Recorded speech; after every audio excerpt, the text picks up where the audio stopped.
Such a success for the government's purposes that, accompanied by a few other educators, Horace Mann travels to Germany to investigate. Upon their return to the United States, they lobbied heavily to have the Prussian model adopted. All in favor, say aye.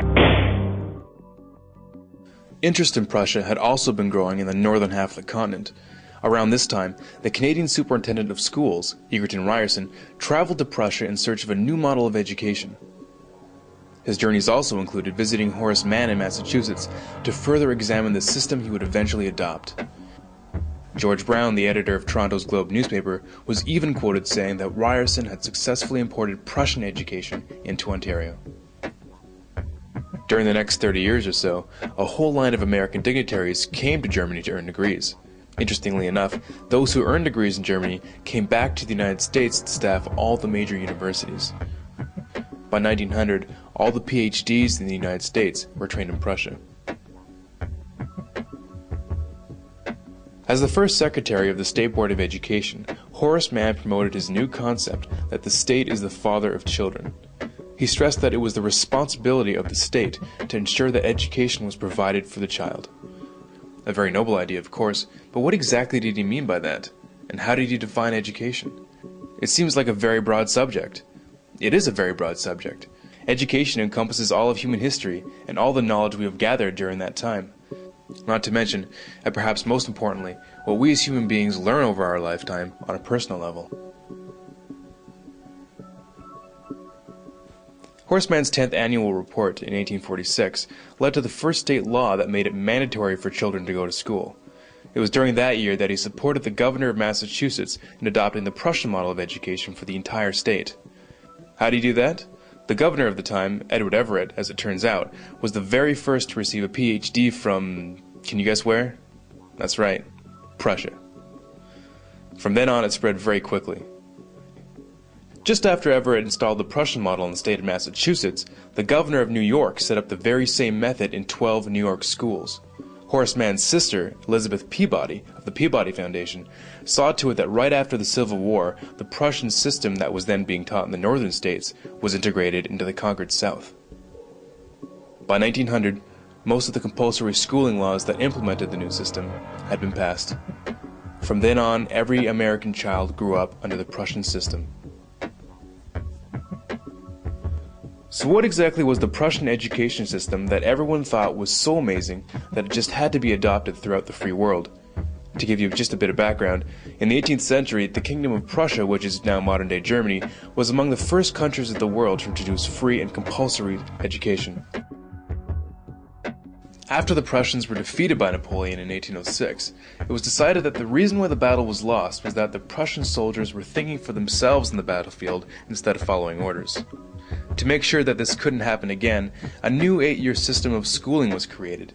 This new system provided not only the skills needed for the early industrialized world, such as reading, writing, and arithmetic, but also a strict education that taught duty, discipline, respect for authority, and the ability to follow orders.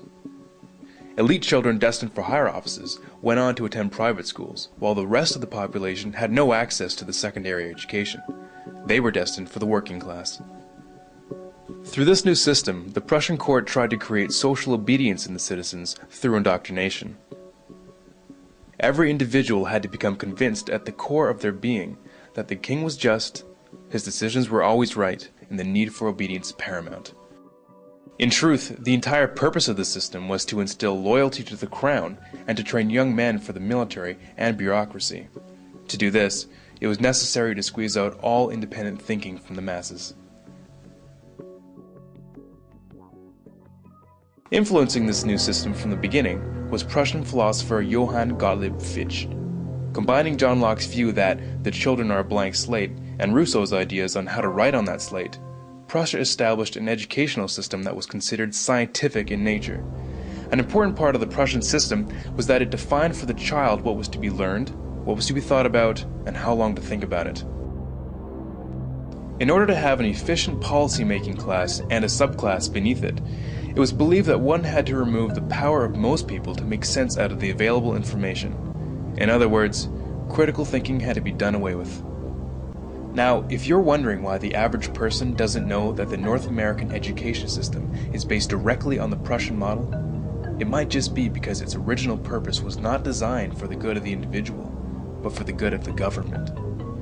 The philosophy of Johann Fichte directly influenced the creation of the Prussian model of schooling, as he is quoted saying, "The schools must fashion the person, and fashion him in such a way that he simply cannot will otherwise than what you wish him to will." With quotes like these, you can see why his involvement is not well known. Education should aim at destroying free will, so that after pupils are thus schooled, they will be incapable throughout the rest of their lives of thinking or acting otherwise than as their schoolmasters would have wished. When this technique has been perfected, every government that has been in charge of education for more than one generation will be able to control its subjects securely without the need of armies or policemen. In 1807, in a Berlin occupied by Napoleon, Johann Fichte gave a series of famous addresses to the German nation. Fichte spoke of the superiority of German people above all others. The content of these speeches was a catalyst for the Prussian education system and German nationalism. In other earlier works, he calls Jews a state within a state that would, quote, undermine the German nation. He openly expressed a desire to expel Jews from Germany. Fichte had a deep influence on the rise of the Third Reich, and continues to be deemed, quote, the spiritual father of modern neo-Nazism. Which begs the question, why would the father of American education make it a law that every child spend their youth in a system created by the father of neo-Nazism?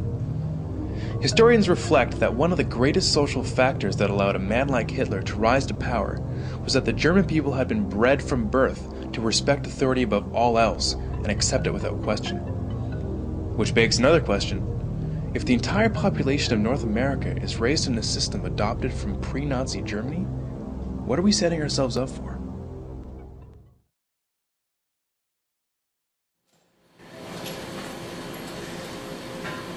We were all born with the toe tags already tied. The only difference is so many of us have had to walk for so long and so far they've rubbed their own names off. And I read somewhere once that in Greek the word truth has an opposite. And it's got nothing to do with being false or wrong, but as I've been getting older, I've seen truth change right before my eyes, and it feels like time is fucking shit, alright? It's got my entire body reaching to the ground, and it's already started crushing my face every time I try to smile. And I'm at a turning point now where I've been feeling too old to be here, but too young to be anywhere else, and I'm now flipped between a glass half full to a glass half empty, and now I'm willing to do anything for just one drop more. I'm 34 years old, and I feel like I'm falling apart. It's like I've only stuck around long enough to second guess myself, and I'm looking for what meaning might still be left, lost among the tidal waves of time where we all take our place in the rows of afterthoughts and misconceptions. And the artistic side of my life has gotten to the point where if my passions don't pay the rent, then I'm scared the older I get, the stranger it's gonna look, but it's not useless. This writing is the only me I will ever know, and these versions of me, they're like seeds being sown. One's sat at a desk, one's broken from the years, one's lost all respect, and one is distant from his peers, and even this is true.